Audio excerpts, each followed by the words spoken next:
জনগণ দীর্ঘ সময় ধরে অপেক্ষায় আছে যে জালিম শাহী এই জমিনে আলেমদের রক্ত ঝরিয়েছে, সাধারণ মানুষদের রক্ত ঝরিয়েছে। তাদের বিচারের দাবিতে আজকের এই শাপলা চত্বরে যারা জড়ো হয়েছে, বাংলাদেশ ইসলামী ছাত্র শিবির ঢাকা মহানগর দক্ষিণ শাখার উদ্যোগে আয়োজিত আজকের এই মানববন্ধন কর্মসূচিতে উপস্থিত সম্মানিত অতিথিবৃন্দ, জাতির জাগ্রত বিবেক সাংবাদিক বন্ধুগণ, সংগ্রামী উপস্থিতি, প্রিয় দেশবাসী, আসসালামু আলাইকুম ওয়া রাহমাতুল্লাহি ওয়া বারাকাতুহু। শাপলার এই গণহত্যাকাণ্ড ফ্যাসিবাদ হাসিনাকে এই দেশে ফ্যাসিজম কায়েমের প্রথম পদক্ষেপ হিসেবে সে এই টেস্ট কেসটি খেলেছিল। তার এই কর্মকাণ্ড মূলত শুরু হয়েছিল বাংলাদেশ থেকে আলেম ওলামাদেরকে নিশ্চিহ্ন করে দেওয়ার জন্য। বাংলাদেশের সর্ববৃহৎ ইসলামী সংগঠন বাংলাদেশ জামাত ইসলামী নেতৃবৃন্দকে ফাঁসি দিয়ে হত্যা করার মধ্য দিয়ে বাংলাদেশকে নেতৃত্ব শূন্য করার এক নীল নকশা ফ্যাসিবাদী হাসিনা প্রণয়ন করেছিল। এই হত্যাকাণ্ডের ক্ষেত্রে আমরা তৎকালীন সময়ের মানবাধিকার কমিশন, সুশীল ব্যক্তিবর্গ, অনেক মিডিয়াদেরকে আমরা দেখেছি নীরব ভূমিকা পালন করেছিল। সেদিন শাহবাগে যে বাম ব্লক তারা অন্যায় দাবি নিয়ে সেখানে জড়ো হয়েছিল, সরকারের মদদে খিচুড়ি হালুয়া পাঠিয়ে তাদেরকে নিরাপত্তা প্রদান করা হয়েছিল। আমরা দেখেছি সেই জায়গা থেকেই পরবর্তীতে এই ফ্যাসিবাদী হাসিনা নিজের মতো করে আইন প্রণয়ন করার মধ্য দিয়ে এই দেশকে এক খরচ রাজ্যে সে পরিণত করেছিল। সেদিন তারা চিন্তা করেছিল বাংলাদেশকে আলেম ওলামা শূন্য করতে হবে। তখন আপনাদের জানা আছে তারা একটা ট্রাইব্যুনাল গঠন করেছিল, তথাকথিত আন্তর্জাতিক মানবাধিকার ট্রাইব্যুনাল, আন্তর্জাতিক অপরাধ ট্রাইব্যুনাল গঠন করা হয়েছিল। সেই অপরাধ ট্রাইব্যুনালে তাদেরকে বিচারক হিসেবে নিয়োগ দেওয়া হয়েছিল নিজামুল হক অথবা ওবায়দুল হাসান অথবা যাদের চেয়ারম্যান করা হয়েছিল তারা সবাই ছিল আওয়ামী দোসর, আওয়ামী লীগের নির্বাচিত একজন বিচারক, যারা সাধারণ তারা ঢাকা বিশ্ববিদ্যালয়ে পড়াকালীন সময়ে ছাত্রলীগের রাজনীতির সাথে জড়িত ছিল। তাদেরকে বাছাই করে বাংলাদেশের আইন অঙ্গনকে বিচারালয়কে কলুষিত করে এই তথাকথিত ট্রাইব্যুনাল গঠন করে বিচারের নাটক মঞ্চস্থ করা হয়েছিল। আব্দুল কাদের মোল্লা ভাইকে তারা রায় দিয়েছিল যাবজ্জীবন, কারণ কোনো প্রমাণ খুঁজে পায় না। প্রচলিত যে আইন সেই আইনের ব্যারিকেডে পড়ে না। তারা যখন এই বিচার করে সন্তুষ্ট হয় নাই, জনগণের রোষানলে পড়েছিল, তখন বামদের তারা শাহবাগে তারা এক মত ক্রিয়েট করেছিল। এই স্বাধীন বাংলাদেশের প্রথম মততন্ত্রের উৎপত্তি হয়েছিল এই শাহবাগে। আমরা সেদিন দেখেছিলাম এই শাহবাগে দাঁড়িয়ে তারা বলেছিল কোনো বিচার মানি না, ডাইরেক্ট ফাঁসি দিতে হবে। সেই ফাঁসির আবেদনের পরিপ্রেক্ষিতে সরকারের মদতপুষ্ট সকল মিডিয়াগুলোকে এখানে নিয়ে এসে ফুলে ফেপে বড় করে সেই ছোট্ট আন্দোলনকে দেখানো হয়েছিল। আমরা দেখেছি একটি আইনে বিচার করে রায় দেওয়ার পরে আবার সেই আইন পাল্টিয়ে যা রায় দেওয়া হয়েছে, ইতিহাসে এক বিরল ঘটনা ঘটিয়ে আবার সেই মানুষকে ফাঁসির রায় দেওয়া হয়েছিল। অন্যায়ভাবে একের পর এক ফাঁসির কাছে ঝুলানো হয়েছিল। তখন শাহবাগে বসে বাম নাস্তিক ব্লগাররা তারা একে একে ইসলাম বিদ্বেষী কন্টেন্ট ক্রিয়েট করার, মাদকের অভয়ারণ্য তৈরি করার, নারী পুরুষ ফ্রি মিক্সিং করার মধ্য দিয়ে বাংলাদেশের সাংস্কৃতিক ব্যবস্থাকে, সমাজ কাঠামোকে তারা কলুষিত করে তুলেছিল।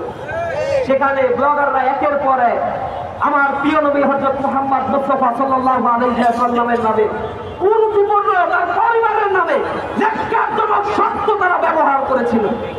সরকার তখন তাদের বিরুদ্ধে কোনো পদক্ষেপ নেয় নাই। ওই সরকার ছিল ইসলাম বিদ্বেষী নাস্তিক সরকার। ফ্যাসিবাদ সরকার তখন তাদেরকে পৃষ্ঠপোষকতা দিয়েছিল। দেশের জনগণ তখন ফুঁসে উঠে বাংলাদেশের টেকনাফ থেকে তেতুলিয়া পর্যন্ত গণজাগরণ গড়ে তুলেছিল। এলাকাগুলোতে তারা কণ্ঠস্বর উচ্চারিত করে বলেছিল যে এই নাস্তিক ব্লগারদের বিচার নিশ্চিত করতে হবে। সেই বিচারের দাবিতে এই শাপলা চত্বরে তারা 5ই মে জড়ো হয়েছিল। কিন্তু তাদের সুষ্ঠু বিচার না করে, সর্ববিদ্বেষীদের বিরুদ্ধে ব্যবস্থা না নিয়ে সরকার সেদিন নীল নকশা প্রণয়ন করেছিল। আইন শৃঙ্খলা রক্ষাকারী বাহিনী আওয়ামী পেকুয়া সদস্যদেরকে সেখানে নিয়োজিত করেছিল, বিজিবিদেরকে এখানে মোতায়েন করা হয়েছিল। ঘুম বাহিনী, র্যাব বাহিনীকে এখানে মোতায়েন করা হয়েছিল।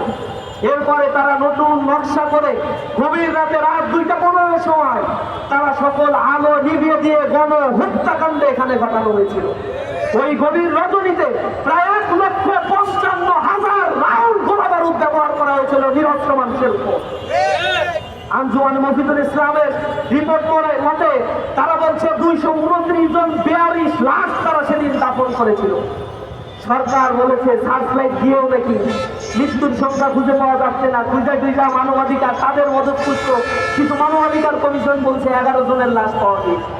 এটা নিয়ে যখন কিছু মানবাধিকার সংগঠন সারা ভূমিকা রেখেছিল, তখন মানবাধিকার সংগঠনের প্রধানদেরকে আদিলুর রহমান খান থেকে শুরু করে আরো কয়েকজনকে তারা গ্রেফতার করে অন্ধকার কারাগারে নিক্ষেপ করেছে।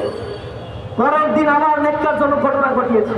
এই আন্দোলনকে থামিয়ে দেওয়ার জন্য নারায়ণগঞ্জ, বাগেরহাট এবং হাটহাজারীতে 34 জন মানুষকে তারা গুলি করে হত্যা করেছে। এই হত্যাযজ্ঞের পরে আবার মামলা দেওয়া হয়েছিল সেই নিরপরাধ আলেম ওলামাদের নামে 88,000 মানুষকে সেদিন আসামি করে মামলা দায়ের করে গণগ্রেফতারের নাটক সাজানো হয়েছিল। আমরা এখানে সাক্ষী উপস্থিত রয়েছে।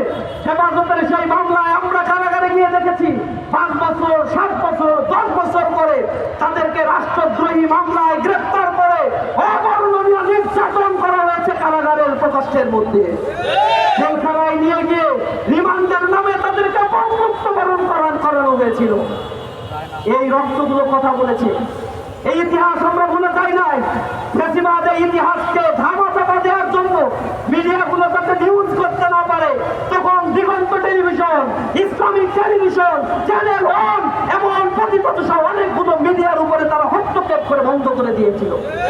দিগন্ত টেলিভিশনের তৎকালীন সময়ের কলাকৌশলী সাংবাদিকদের একটা অংশকে অবর্ণনীয় নির্যাতন করেছে, গুমের মতো ঘটনাও ঘটানো হয়েছিল।